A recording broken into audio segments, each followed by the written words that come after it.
Global Forest Link at the Rancho Penasquitos Canyon Preserve. You can see here.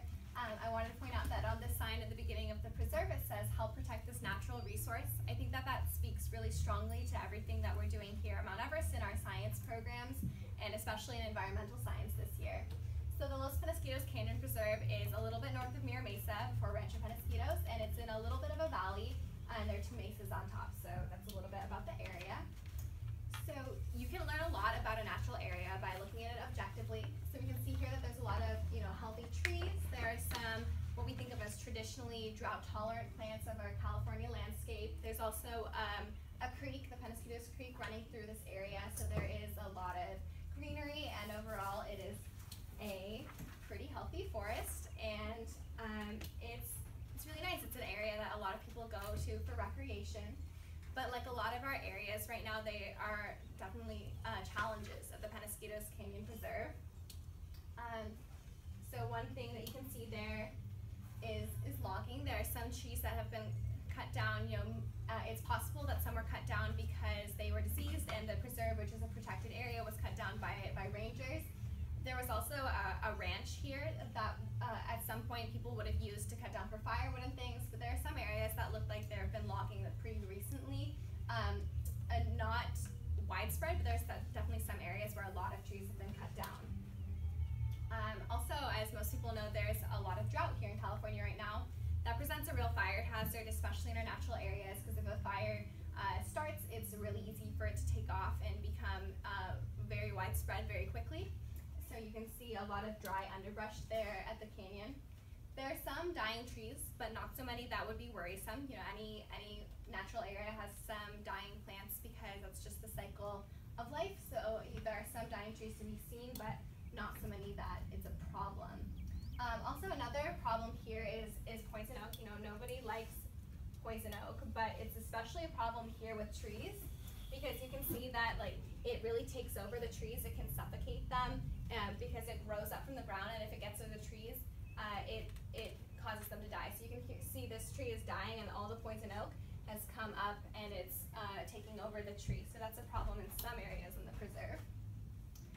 But overall, there's a lot of health in the forest. You can see here there's the stream, and it's pretty healthy. There's a lot of greenery around the stream. And also here's like a new oak tree. There are some new growing trees there at the preserve, in the underbrush. Another way we have lots of other ways we can learn about the forest, other than just looking and examining with our own eyes. One great resource that we learned a lot about through Global Forest Link is Global Forest Watch. It's a great resource that has data from crowdsourcing, from scientists, and you can learn a lot about a natural area, and I'll show you some data from them later. Google Maps satellite imaging you can tell a lot by taking a step back and looking at the natural area. You can see the Penasquitos Creek here and the canyon, and I think what's really powerful about this image is really the degree of urban sprawl and anthropogenic impact everywhere around the canyon. Even before there were all these houses here, there would have been some contrast between the greenery near the creek and the more arid areas on top of these mesas, Mira Mesa and Penasquitos. But it's really very, there's a lot of contrast here between the areas that we are protecting and just everywhere else, which is we've just taken over. Here's an image from climate.gov, and as I mentioned earlier, there's a lot of drought. You can see here in San Diego, we're in extreme drought.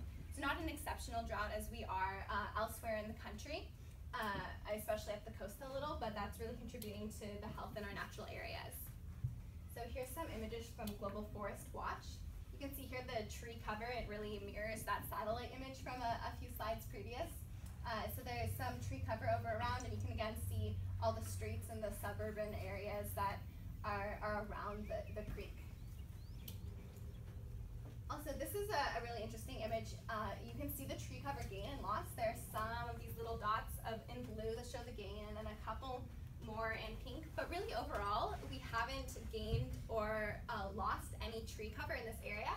So the areas that we are protecting, we're doing a good job of maintaining them. But there just isn't really enough left, especially in this area that we are protecting.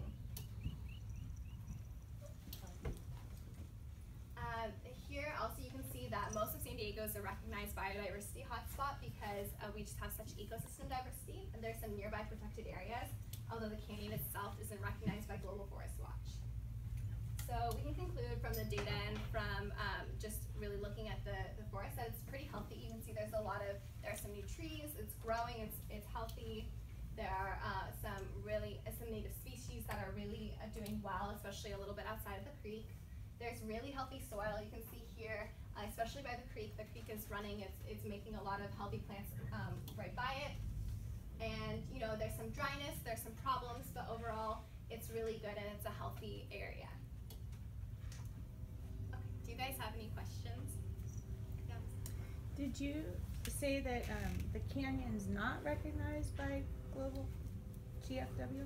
Yeah, so it's recognized, like the city of San Diego protects the area, so there are volunteers and there's like a ranger's almost house there at the canyon where they protect it, they maintain it, but it's not like a nationally recognized or internationally recognized protected area. Okay. Yeah.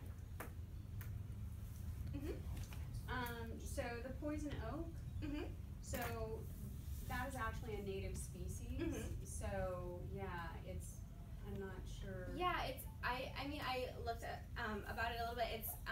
It's even within the native habitats, like there's always warring between the two species. I think especially because Global Forest Link was especially focused on the tree cover and the tree health. It's a little bit more focused towards the trees, even though overall, it's natural what's happening. It's not invading. But if we're just examining it from a perspective of tree health, that is one thing that is contributing to tree death in the area. Interesting. Yeah. Thank you for clarifying.